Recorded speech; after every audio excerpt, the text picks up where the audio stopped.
இயேசு கிறிஸ்துவின் இனிதான நாமத்தில் இன்றைய ஆவிக்குரிய சிந்தனைக்கு உங்களை அன்புடன் வரவேற்கின்றோம். இப்போதும் ஒரு பாடலுக்கு பின்பு உங்கள் சிந்தையை தெளிவிக்கும் ஆவிக்குரிய செய்தியை கேட்கலாம்.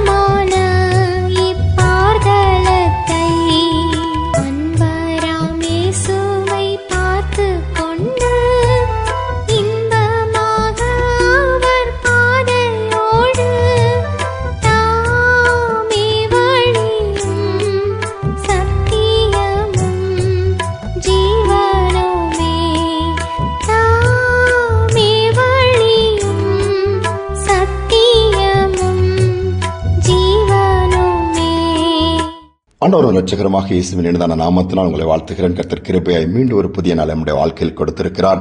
இந்த நாள் நம்முடைய ஆவிக்குரிய சிந்தனைக்காக ஆதியாகமம் 13 அதிகாரம் 10 நான் வாசிக்கிறேன். அப்பொழுது லோத்து தன் கண்களை ஏறெடுத்து பார்த்து யோர்தான் நதிக்கு அருகான சமபூமி முழுவதும் நீர்வளம் புரிந்தனதாய் இருக்க கண்டான். கர்த்தர் சோதோமையும் கொமோராவையும் அழிக்கும் முன்னே சோபாருக்கு போம் வழி மட்டும் அது கர்த்தருடைய தோட்டத்தைப் போலவும் எகிப்து தேசத்தைப் போலவும் இருந்து சொல்லப்பட்டிருக்கிறது. ஆபிரகாமோடு லோத்தும் பிரயாணப்பட்டு போகிறார். அப்போ இருவருக்கும் நல்ல ஆசீர்வாதங்கள் உண்டாகிறது. இருவருக்கும் வேலைக்காரர்கள் அதிகமாக இருக்கிறார்கள். நம்ம ஆடு மாடுகள் பெருக்கம் இருக்கிறது. இதனால் அந்த வேலைக்காரர்களே பிரச்சனை வருகிறது. ஒவ்வொரு நாளும் இந்த பிரச்சனை பஞ்சாயத்து வருவதை பார்த்து ஆபிரகாம் லோத்து கூப்பிட்டேப்பா, டெய்லி இதே பிரச்சனையா இருக்கு, உனக்கு எந்த இடம் விருப்பமா இருக்கோ அந்த பகுதியை தெரிந்து கொண்டு நீ அப்படி போய்விடி, நீ வடக்க போனா நான் தெக்க போறேன், கிழக்க போனா நான் மேற்க போறேன் அவளுக்குள்ளே சொல்லிய போது லோத் தன் கண்களை ஏறெடுத்து பார்க்கிறார். யோர்தான் பகுதிகள், அந்த பகுதிகள் எல்லாம் சோதம் குமாரா கர்த்தருடைய தோட்டத்தை போல எகிப்து தேசத்தை பார்க்க அழகா இருக்கிறது. பார்க்க அழகா இருக்கிறதெல்லாம் வாழ்க்கைக்கு அருமையா இருக்குமா என்பது கேள்விக்குறிதான். பெரியவங்களா சொல்லுவாங்க, இக்கரையிலிருந்து அக்கறையை பார்த்தா பச்சையாக தான் தெரியும், போய் பார்த்தா தான் தெரியும். All the glitters are not gold, மின்னுவதெல்லாம் பொன்னல் என்றும் சொல்லுவார்கள். இந்த பகுதியை நம்பி சோதம் குமாராவுக்குள் லோத்து போகிறார். கடைசியில் என்ன ஆகிற பட்டணம் பாவம் நிறைந்த பட்டணமாய், ஆண்டவர் அருவருக்கிற பட்டணமாய், தேவன் பிரியப்படாத பட்டணமா இருக்கிறாங்க. பாவம் தான் இருந்தது. கடைசியில் அது அக்கினிக்கு ஒப்பு கொடுக்கப்படுகிறது. லோத்து தன் குடும்பத்தையாக காப்பாற்ற முடிந்ததா? முடியாமல் தான் போய்விட்டது.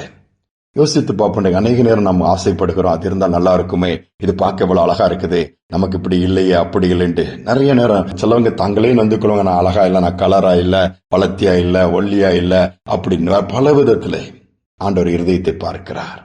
இந்த மாம்சம் ஒரு நாள் மண்ணுக்கு தான் போக போகிறது. நம்முடைய இருதயம், அதன் நினைவுகள் ரொம்ப முக்கியம். நாம் எப்படி தெரிந்து கொள்கிறோம், எப்படி பார்க்கிறோம். ஒரு வேடிக்கையான ஒரு கதை படித்தேன். அரசன் ஒருவன் தன்னுடைய மனைவி ராஜாத்தியை கூப்பிட்டு தன்னுடைய மகள் பெண் பிள்ளை இளவரசிக்கு ஏதாவது வாங்கி கொடுக்கணும்னு சொல்லிட்டு இருக்கும்போது, அப்போ அந்த இளவரசிக்கு அந்த அரசனுடைய மனைவியை தலையை சீவி விட்டுட்டு இருந்தாங்களாம்.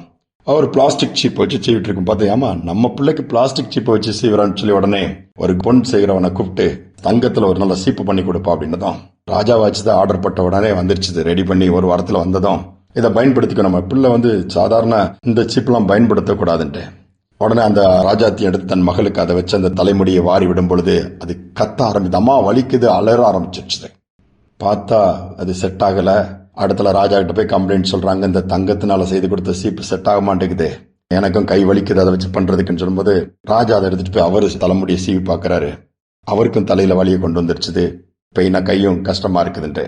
அப்பதான் அவர் புரிஞ்சுக்கிட்டாராம், இது செட் ஆகுதுன்னு சொல்லி பழையபடி அந்த பிளாஸ்டிக் சீப்பை நீ பயன்படுத்தி சொல்லிட்டாராம். பார்க்க அழகா இருக்குது, தங்கத்தினால் ஆனது, ஆனா நடைமுறை வாழ்க்கைக்கு அது ஒத்து வராது. புரிந்து கொண்டு இதே போதும் சொல்லி ராஜா அந்த காரியத்தை தன்னை மாற்றிக்கொண்டாராம், திருத்தி கொண்டாராம். யோசித்து பாருங்களேன், சாதாரண ஒரு கதையாக தெரியலாம், ஆனால் அதில் எவ்வளவு உண்மை இருக்கிறது. நம்முடைய வாழ்க்கைக்கு, நம்முடைய குடும்பத்திற்கு, நமக்கு எது ஏற்றது, ஆண்டவருக்கு அது பிரியமான்னு சொல்லி நம்முடைய வாழ்க்கையில ஒவ்வொரு காரியங்களும் பார்த்து செய்ய ஆரம்பித்தோம்னா இருக்கிறதுலே ஒரு நிறைவு நமக்கு வந்துடும், இருக்கிறதுலே ஒரு சந்தோஷம் நமக்கு வந்துடும். எவ்வளவோ ஆண்டவரை ஆசீர்வச்சிருக்கிறேன் நன்றி சொல்லுகிற ஒரு இருதயமா நம்முடைய இருதயமா மாறிடும். நம்முடைய உதல்கள் அவரை துதிக்க ஆரம்பித்து விடும். கண்கள் உலகத்தின் காரியங்களை, அழகு மாயை தேடாது, ஆண்டவராக இயேசுவை தேடும். அவரை பார்க்கணும், அவருடைய அழகை ரசிக்கணும், அவருடைய மார்பிள சாஞ்சிக்கணும், அவர் தான் எனக்கு எல்லாம்னு சொல்லிட்டு அந்த நம்பிக்கைக்குள்ள நம்ம போயிருவோம். நம்ம முழுவதுமா தாழ்த்தி ஒப்பு கொடுப்போமா? நம்முடைய பார்வைகள் எல்லாம் மாறும்படி ஆண்டவர் விரும்புகிறார். போதும் என்கிற ஒரு நிறைவை கொடுக்க விரும்புகிறார். ஜெபிப்போம். அன்பின் தகப்பனே, இந்த நாளிலும் கூடப்பா அநேக நேரத்திலே அது வேண்டும் இது வேண்டும் என்று சொல்லி அல்லது நாங்கள் செலக்ட் பண்ற காரியங்கள், தெரிந்து கொள்கிற காரியங்கள் கடைசியில முட்களாய் மாறிவிடுகிறது. அன்னையுடைய வாழ்க்கையில் அப்படிப்பட்ட ஒரு தெரிந்து கொள்ளுதல், வெள்ளி தோற்றத்தை பார்த்து ஏமாந்து போயிட்டோம் என்று புலம்புகிற சூழ்நிலை உண்டு. பாதிக்கப்பட்ட பிள்ளைகளை நினைவு கூறுங்க. கண்ணீரோடு இருக்க பிள்ளைகளை கண்ணீரை மாற்றுங்க. ஒருவேளை அப்படிப்பட்ட முட்கள் குத்தி கொண்டிருந்தால் அதை மாற்றுங்க. உம்மால் முடியும் ஆண்டவரே, உதவி செய்யுங்க. எங்கள் இருதயம் முழுவதும் உம்முடைய அன்பு நிரம்பட்டும். உம்முடைய நிறைவினால் நிரப்புங்க. இனி பார்க்கிற காரியங்களை உமக்கு பிரியமானதா, இது ஏற்றதா என்று சொல்லி அதை அறிந்து கொண்டு எந்த விதத்திலும் எந்த கேட்கிற யாரும் ஏமாந்து விடாதபடி, வஞ்சிக்கப்பட்டு விடாதபடி நன்மை பெற்றுக்கொள்ள கிருபை கொடுங்க. துதிகனமை எமக்கு செலுத்துகிறேன் இயேசு நாமத்தில் பிதாவே, ஆமேன் ஆமேன். அழகு மாயை நிலைத்திடாது. அதை நம்புவோம்னா நாம தான் ஏமாந்து போவோம். அவரை சார்ந்து கொள்வோம். கர்த்தர் நம்மை அழகாக நடத்துவார். சிந்தனையுடன் நாளை தொடருவோம். மீண்டும் நாளை தினம் சந்திப்போம்.